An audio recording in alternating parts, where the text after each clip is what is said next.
Okay, everybody. Hi, everybody. I'm Mike. I'm one of the co-founder of user.com, and today I want to talk with you about talking the struggle of automating your sales, marketing, and customer support.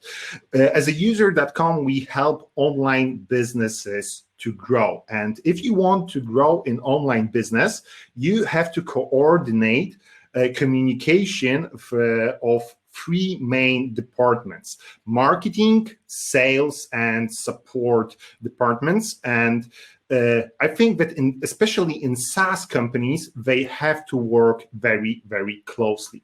In terms of marketing automation, each platform are doing pretty the same thing. So marketing automation platforms are gathering data. So they are gathering each page hit, each mobile activity in your mobile app, all clicks or events on your website or inside your app.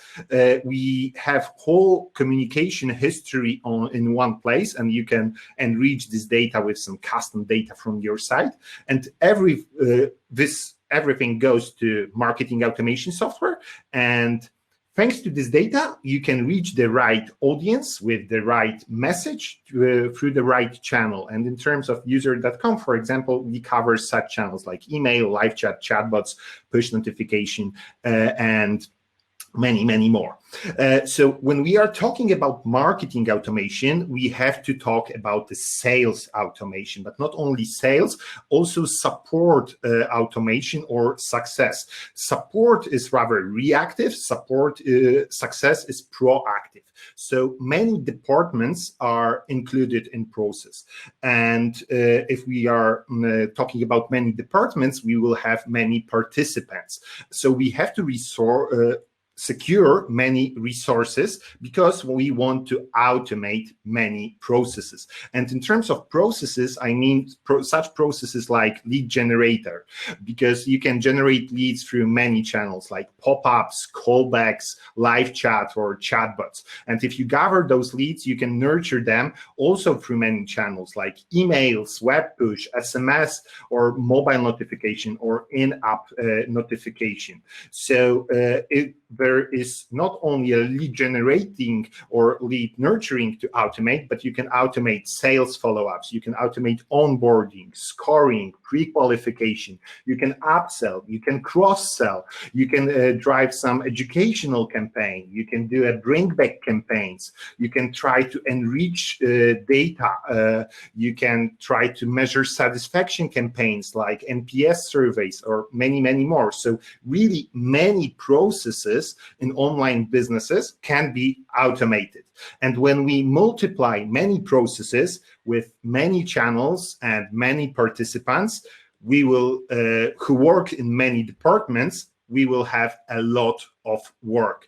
And I know that people who are selling marketing automation platforms are telling that this is like a magic technology, that you will press the button and everything will be great. I was also a salespeople, but then I've started to implementing this technology, and it's not so magic button, but it requires a lot of work. So it can be very simple. For example, if your user will scroll down on your blog post, like to 80% of it, this can fire an event.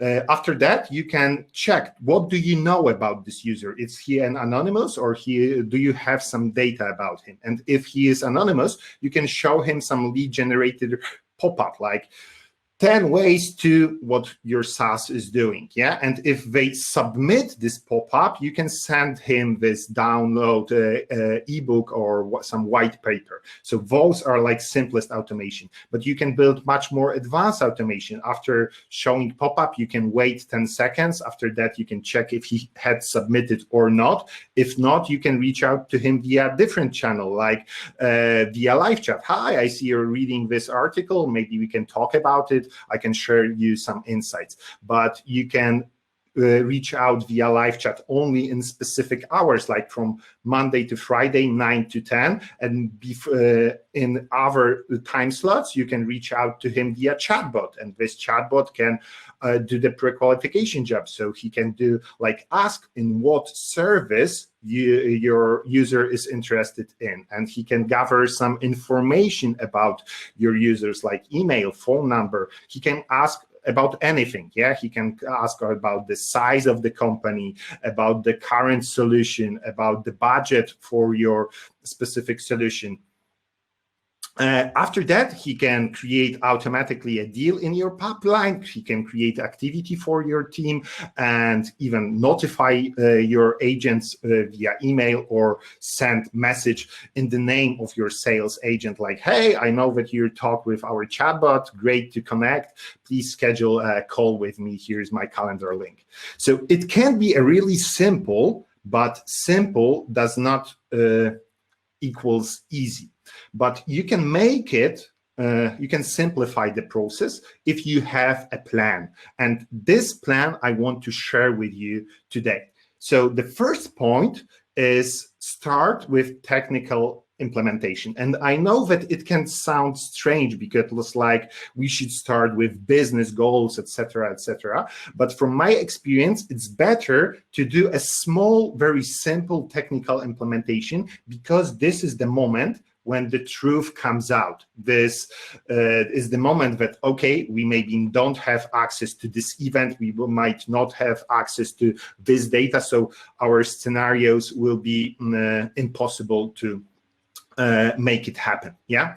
After that, we are defining goals and the scope of the implementation. So what we want to achieve. And there is a problem with talking with marketing and sales guys, because they are greedy. They want it all. They want lead generation, lead nurturing, scoring, everything. They want it all, and they want it now. And it's impossible, being honest. It's just impossible. There is such saying that you can't eat elephant at once because it's just too big. You have to cut him in the half, and if half of elephant is still too big, you should cut him in another half and cut him one more time to create such chunks which are eatable. And such chunks are user stories. So specific scenarios, what we want to happen. Like if user will scroll down to the 80% of my web page, then I will fire an event and show some pop-up. Yeah, so this is like writing a script for our movie. And it's really important. You don't need a technology, just a sheet of paper of Google Docs. Write down what do you want to happen. Because if you have a script, you can start defining your user stories. What kind of events, what kind of attributes we'll need, what kind of assets you have to prepare. Like this is writing a script. This is like hiring your actors, choosing the plans, gathering whole equipment like lights, camera, etc., etc.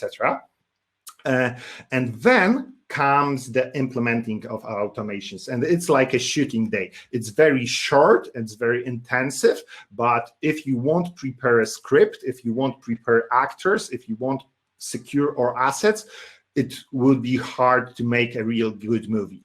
But of course, after implementing of the automation, you should measure it and optimize it. So it's like a post-production of the shooting we have made. And I've prepared some simple tips and tricks that can be useful. So start small. Don't think about very complicated scenarios. The time for them will come, but start with a really simple automation. Secure the resources in terms of people, time, etc., because they will be required. Don't overhype with the technology. Really, you can do, technology can do everything. Machine learning and AI algorithms are very useful, but really simple automation can bring you the most return of investment. And be aware that it will be an ongoing process. So it won't be like you start and finish. Marketing automation will go on, because if we want to create a good series like we are watching on Netflix, it will take time. So thank you for that. Thank you for the attention. If you have any questions in terms how to plan your marketing automation, please reach out to me via LinkedIn, via email, or visit our booth in the expo session. We will be there, so we can suggest you how you can automate your processes. Thank you one more time for your attention.